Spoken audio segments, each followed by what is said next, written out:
Hello, my wonderful viewers, and welcome to another episode of Betty Adams Overanalyzes.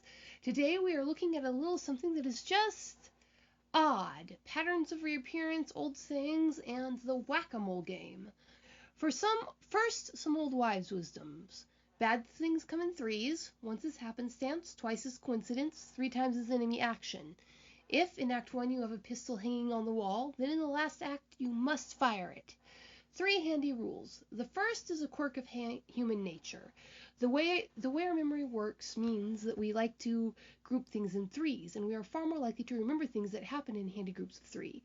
The second is the opposite. It is the principle of warfare that is based on pure love. It's the old saying. We all know that it is unlikely for 3 similar things to happen if they are unconnected. And if the same or similar things happen a third time in a given period of time, then there is probably an intelligence directing it.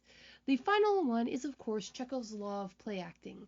Chekhov's gun takes both the old bromide and the soldier's calculation into account. A play, a movie, a show is meant to play on the expectations of the audience. People expect things to be connected. The show is meant to play on to the expectations of the audience. The human brain is nothing but a pattern-seeking machine after all. If you introduce an element in an obvious way, it has to have some payoff in the following scenes, or your audience will be disappointed. That is the rule. However, instead of simply following this rule, the writers of glitch texts are using and subverting it with skill. They build a pattern and then yank it sideways while still following the rules of good storytelling to the letter. Nowhere is this more obvious than with the character of Mitch Williams, Hinobi's ace glitch tech. They set him up as the main protagonist, and yet he wasn't. While he isn't a villain, neither is he the main hero, and yet in the first episode we got hints that might have been pointing in any of these directions. It was Mitch who first called my attention to the oddity that has shown up in the pattern of 3, and is a Chekhov's gun that might not have been fired yet. I'm not sure, so perhaps a Schrodinger's gun? When Mitch sends 5 and Me-K.O through the portal into his van, he calls them whack-a-moles.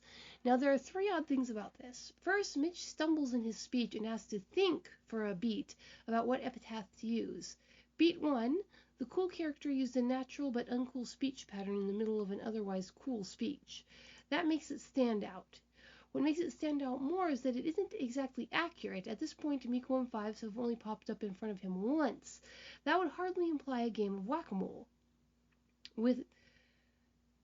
It might have made sense if the portal was verbally activated and whack-a-mole was a catchphrase, but we are shown that very clearly that the gauntlets are touchscreen activated. This whole thing was just an odd moment. Then, in the Collection Quest episode, a powerful lot of attention is focused on the game Me-K.O is fixing. I'm pretty sure it was called Whack-A-Bunny in universe, but is clearly a whack-a-mole game. There's something wrong with it, and Me-K.O fixes it in this process, and the episode spends a lot of time lingering over that game. That was 2 beats with the whack-a-mole hammer. An odd coincidence.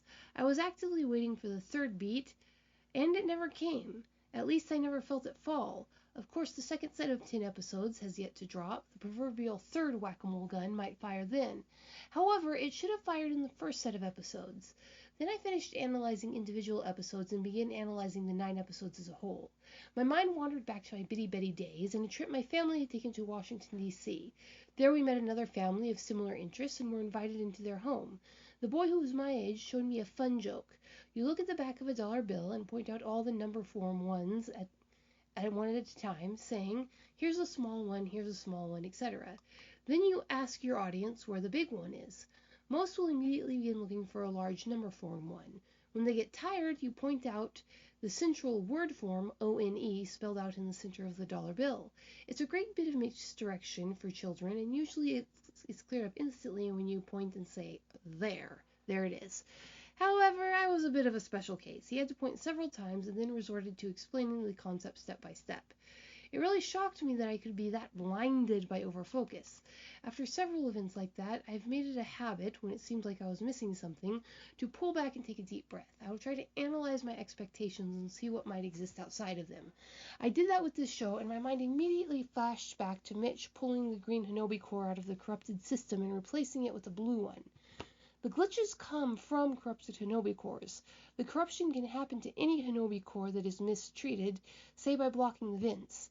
Now, we don't know what happens to the glitches other than that they are returned to the Hinobi store, but the new cores have to come from somewhere, and making new cores for every glitch that forms, even if one core can produce many glitches, is just not feasible. Hinobi must be refurbishing and returning the cores to circulation. And there you have the larger game of whack-a-mole. The glitches pop out of the Hinobi cores, the glitch techs whack them back down into the Hinobi store, and then the same glitching core pops up again for them to hammer in a never-ending cycle.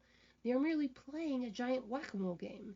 So, what do you think, my wonderful viewers? Am I way overthinking this? Will the next beat in Chekhov's whack-a-mole pattern fall in the next episode drop?